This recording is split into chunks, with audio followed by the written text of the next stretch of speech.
Every guitarist faces this situation in their journey. They look up a chord progression for their favourite tune and they are faced with these unfamiliar chords.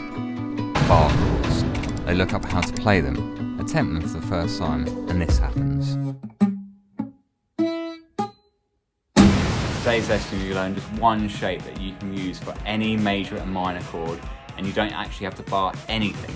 I'll also give you other ways of playing bar chords, so you're not just limited to this one shape.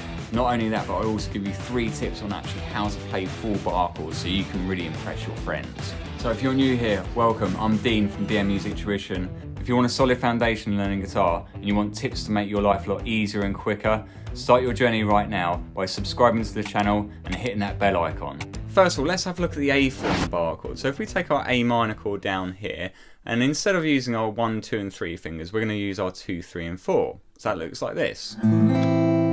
Now we're going to make a B minor. So all we do, we shift the whole chord up 2 frets, and then we will place our first finger across from the 5th string down, and that will be a B minor chord.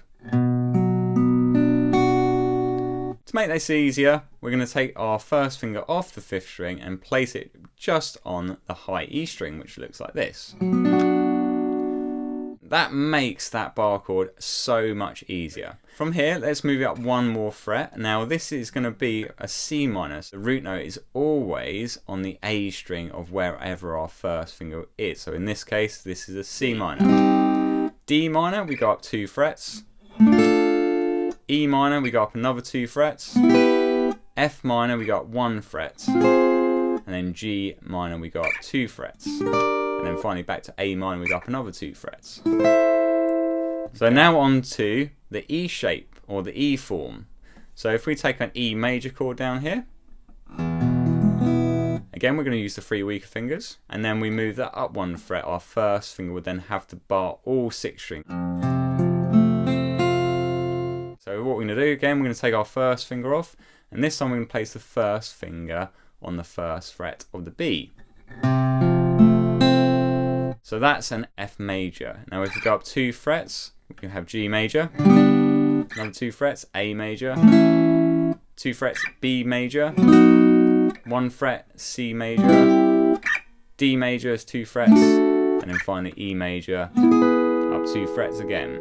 So basically with notes on the guitar, E to F is 1 semitone, and then B to C is 1 semitone. Every other natural note has a sharp or a flat in between. So E to F is a semitone, F to G is a tone, G to A is a tone, A to B is a tone, B to C is a semitone, and then C to D is a tone, and then finally D to E is a tone. So let's see how we can apply that one shape to that chord progression that we saw at the start. If we looked at our A form chord, we had A, B flat, B, C, and then C sharp would be the next fret along. So that'd be our C sharp minor.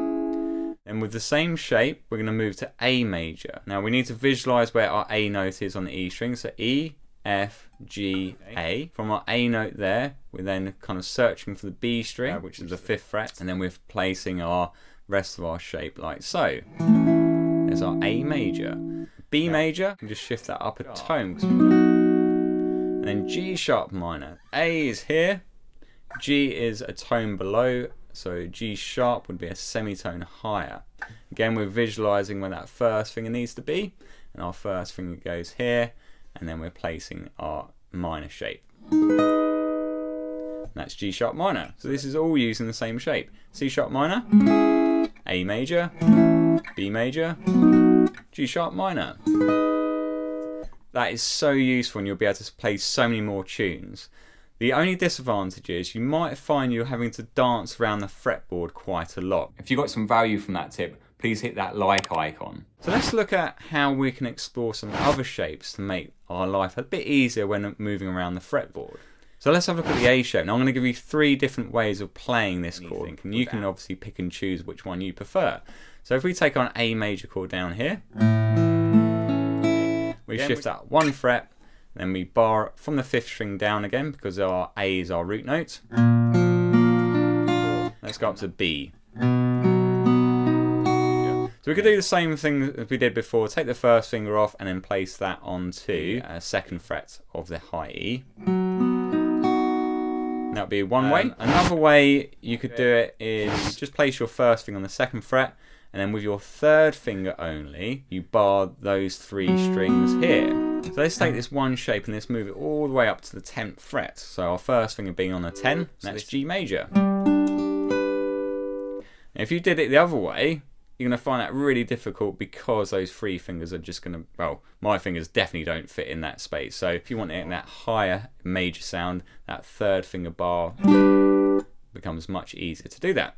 So an alternative way of playing this chord is we get our first finger and we actually bar the 4th fret, the D, G and B strings, and then our pinky would then play the 7th fret of the E strings. This inversion is really cool. It opens up a lot more doors in what you can do rhythmically. You can almost turn this into a Keith Richards, Rolling Stones-esque kind of tune. So there's quite different variations on that shape. So I really hope one of those fits nicely with your hand. With all bar chord type shapes, any of these shapes, they're not easy, you know. It's going to take a little bit of time just to get used to them. I think one of the bigger things also is the muting. So if you're finding like when you're strumming and you're getting all the open strings ringing through into that, you need to then look at how and all the different ways in which to mute it. So normally it's your third finger resting up against a string. So if you're playing this shape here, the minor shape, B minor, I'm trying to use my third finger. You could use your thumb to come over. You know, you just have to use what's on the fretboard and your thumb just to stop any other notes ringing through. Okay, so now if we introduce that into our chord progression, let's take our C sharp minor, this shape, A major, we're going to use the same shape but just shifted on a set of strings. Okay, and then for B major, we could go up, go for this. So we've got C sharp minor, A, and then our B major. You might find that one's probably a bit easier because you're taking that one shape, but it's good to kind of explore the different ways. They sound slightly different because that note is the higher note as opposed to that note. Now we're going to look at the E form minor chord. So we'll look at our E minor chord down here. This time we're going to use the 3 and 4 fingers because we've only got 2 fretted notes here, so we're going to use our 3 and 4. So this one is the hardest bar chord of all because we've got more strings to bar. So if we move this up 1 fret, you'll see why. Because first finger lays across the 1st fret. So let's take up this shape up to our G sharp minor. We have F up to the G, which is the 3rd fret, and then up 1 more fret gives us our G sharp. Okay, so let's look at maybe a couple of different ways of playing this one. So we're going to keep our 3 and 4 fingers on. And then our first finger is going to hit the most important note of the chord, which is the G string 4th fret. And then that's it. You could just literally just play those 3 notes. And that will give you a perfectly good G sharp minor sound. But you might want to add to that because it does sound a little bit dark. Okay, so with our first finger, we're going to lay it across the B string, and that will give us this. And if you want to go up a stage further, you can then bar the top 3 strings. With those 4 shapes, you'll be able to really isolate different areas of the fretboard so you don't actually have to move around too much. Let's look at that chord progression again. Let's look at the various ways in which we can play all those chords. So we have the C sharp minor, the A major, the B major, and the G sharp minor. There's one way. Or we could have C sharp minor, A major, B major, G sharp minor. Or we could go C sharp minor, A major, B major, G sharp minor up nice and high, and then back down to C sharp minor again. So now I'm going to give you a few tips on actually how to play full bar chords. So for tip number 1, imagine you're giving me a thumbs up and your thumb needs to go behind the fretboard about halfway down. And then you need to think about where to place your thumb in relation to your chord. So whatever chord you're putting on, generally think where is your second finger, and that's where your thumb should be in line with. What this means is you're going to get a nice even amount of pressure throughout the whole chord. So for tip number 2, we're going to try and roll the first finger to the side, and this means you're going to be using the more bony part of the finger, making it easier to push down the notes. Tip number 3, we need to make sure our first finger is really, really straight and it's nice and close to that fret wire. For tip number 4, we need to make sure our fingers are on their tips and the nail of those fingers are almost touching the string above. If you want to learn more about notes on the guitar and other things, please check out these 2 playlists here and here. If you haven't done so already, please subscribe.